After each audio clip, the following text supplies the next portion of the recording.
ಇಲ್ಲಿ ನೋಡಮ್ಮ, ನಾಳೆಯ ಚೂಡಿ ಪೂಜೆಗೆ ತಯಾರಿಯ.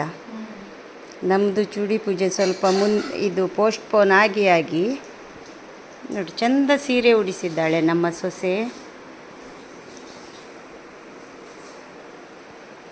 ನನಗೆ ಹೀಗೆ ಆಸೆ ಇತ್ತು ಸೀರೆ ಉಡಿಸ್ಬೇಕಂತ. ಇವಳಿಗೆ ಇದು ಗೊತ್ತುಂಟಂತ ಹೇಳಿದ ಕೂಡಲೇ ತುಂಬ ಸಂತೋಷ ಆಯಿತು.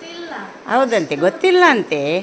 ಅವಳು ಎಂಥ ವಿಷಯ ಇದ್ದರೂ ಗೊತ್ತಿಲ್ಲ ಅಂತಲೇ ಹೇಳೋದು. ಅವಳಿಗೆ ನಿಜವಾಗಿ ಗೊತ್ತಿರ್ತದೆ ಅಲ್ಲ, ಆದರೂ ಸಹ ಹೌದಂತೆ. ಫಸ್ಟ್ ತುಳಸಿಗೆ, ಅವಳ ಚೂಡಿ ಪೂಜೆಗೆ ಅವಳೇ ಹೊಸ ಚೂಡಿಗೆ ಸೀರೆ ಉಡಿಸಿದ್ದಾಳೀಗ ನಮ್ಮ ತುಳಸಿ ದೇವಿಗೆ.